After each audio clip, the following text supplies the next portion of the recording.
Another year, another term at Nevermore Academy, and somehow Wednesday Addams has managed to make everything even darker, weirder, and far more dangerous than before. In this video, we are diving deep into Wednesday Season 3, breaking down the story, the characters, the themes, and whether this new chapter actually lives up to the massive hype built by the first two seasons and the recent teasers. So grab your blackest outfit, sharpen your sarcasm, and stay till the end, because this season doesn't just test Wednesday's powers, it questions what she's willing to sacrifice to stay true to herself. Season 3 picks up in the aftermath of the chaos left by Season 2, with Nevermore Academy once again trying to stitch itself back together. The outside world still fears outcasts, the police still don't fully understand what really happened, and the students are caught between pretending everything is normal and knowing it will never be normal again. From the very first episode, the tone is clear. This is Wednesday Addams at her most focused and most dangerous. She's back at Nevermore, but she's not just a student anymore. She's a hunter, tracking clues, enemies, and a mystery that feels bigger than anything the school has faced before. The show wastes no time reminding us who Wednesday is.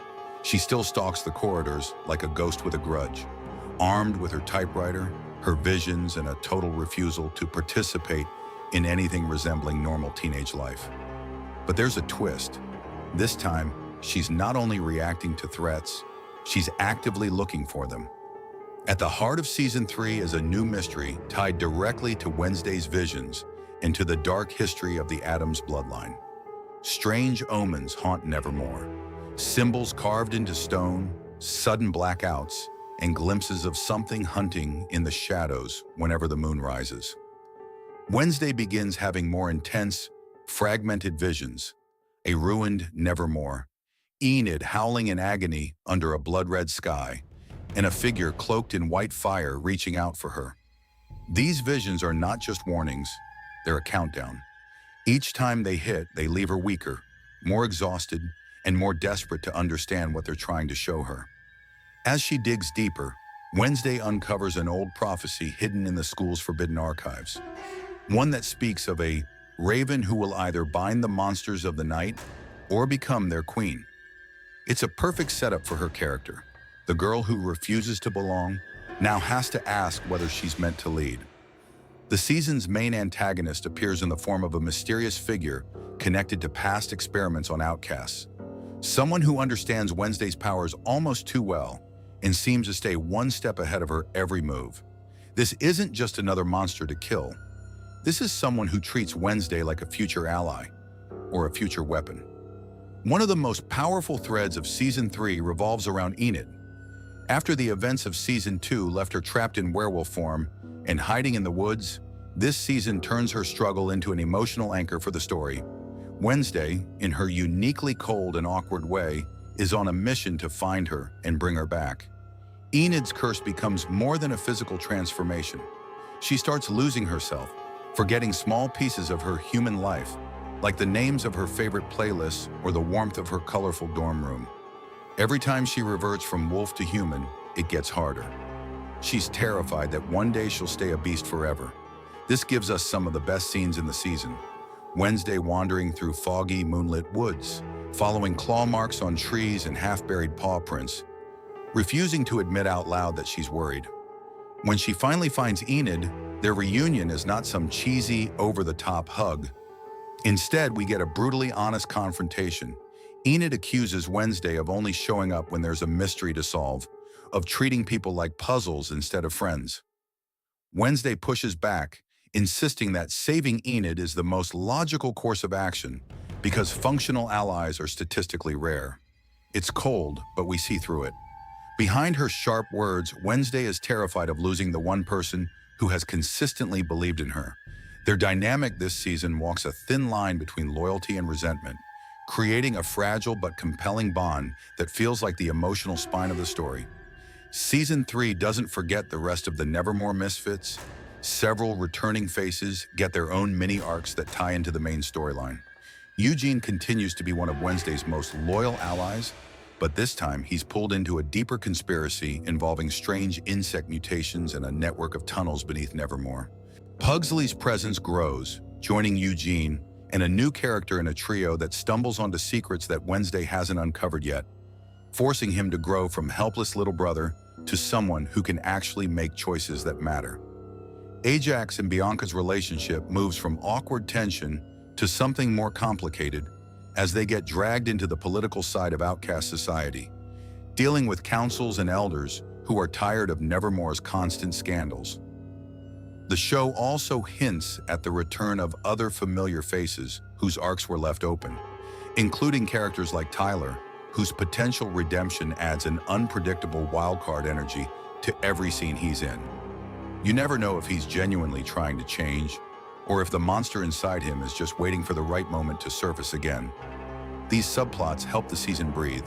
They widen the world, raise the stakes, and remind us that Nevermore is not just Wednesday's playground. It's an ecosystem of strange, flawed, vulnerable people trying to survive in a world that fears them. One of the strongest aspects of Season 3 is how it handles Wednesday's growth without ever softening who she fundamentally is. She's still morbid, still brutally honest, still allergic to emotional vulnerability. But the writers cleverly push her into situations where logic alone isn't enough. Her visions grow more violent and intrusive, forcing her to ask whether using them is worth the physical and mental cost. She has to decide whether to lean into her powers and fulfill the prophecy or fight against the path that seems laid out for her. Every choice she makes hurts somebody, sometimes herself, sometimes the people around her, and sometimes even her enemies in ways she didn't intend. We see cracks in her armor in tiny, precise moments. A lingering look when Enid is in danger. A hesitant hand on Pugsley's shoulder.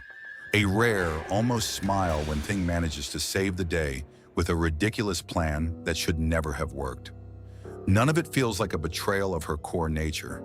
It feels like evolution. Wednesday isn't learning to be nice.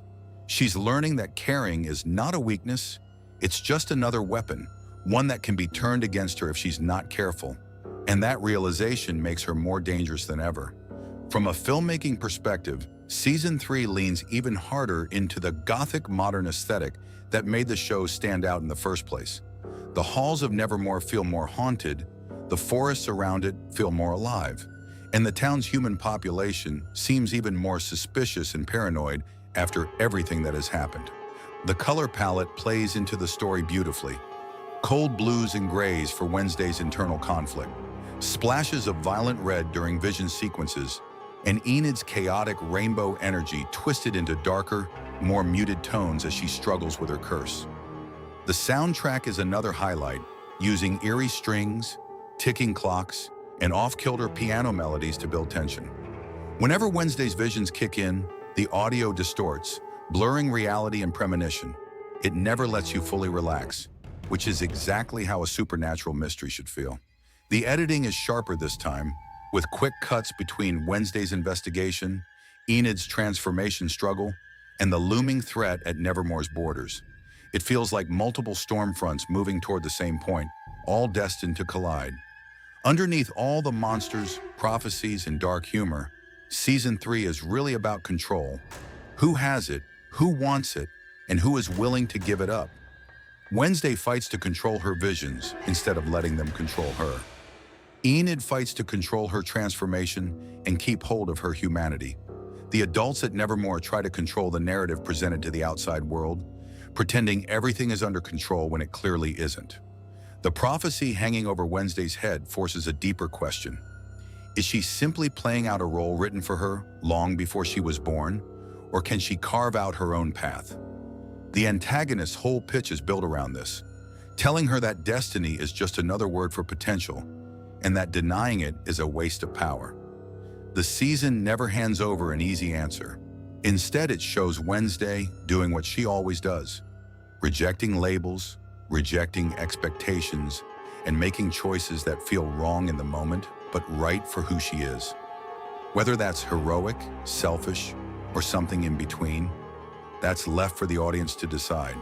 Without spoiling every twist, the season builds toward a massive confrontation where Nevermore itself becomes a battleground, not just between outcasts and their enemies, but between different visions of what the future should look like for people like them. Wednesday is forced to make an impossible choice. Unleash the full extent of her powers and risk becoming exactly what the prophecy warned about, or hold back and watch people she cares about fall. The final episodes deliver on that setup with intense, emotionally charged sequences where you honestly can't tell if she's going to cross a line she can't come back from. Enid's arc also reaches a powerful point, tying her transformation, her fear, and her friendship with Wednesday into one defining moment.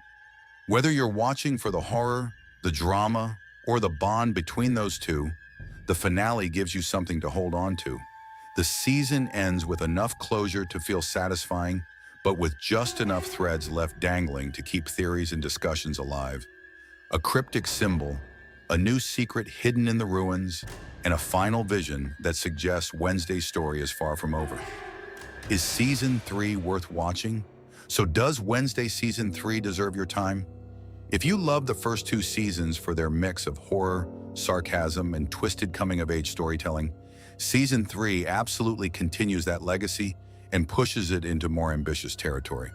The mystery is darker, the emotional stakes are higher, and the relationships feel more fragile and real. The pacing may feel slower in some mid-season episodes as the show balances multiple subplots, but almost all of those threads pay off by the end. The world feels bigger, yet still grounded inside Wednesday's personal struggle with who she is and who she might become. Jenna Ortega's portrayal of Wednesday remains the backbone of the series, delivering deadpan humor, steely focus, and subtle vulnerability in a way that keeps the character fascinating to watch. Enid's journey gives the season heart, while the returning side characters and new additions keep Nevermore feeling like a place full of secrets waiting to be dug up. Overall, Wednesday Season 3 plays like a gothic chess match where every move comes with a cost, and every piece on the board has something to hide. It's eerie, stylish, emotionally layered, and most importantly, it still feels uniquely like Wednesday, unapologetically dark, strangely funny, and always walking right on the edge between hero and monster. If you're planning a review or breakdown video, this season gives you plenty to talk about: character arcs, theories, symbolism, and the future of Nevermore. And if you're just here to watch Wednesday rip through another mystery with a typewriter, a knife, and zero patience for small talk, you will not be disappointed.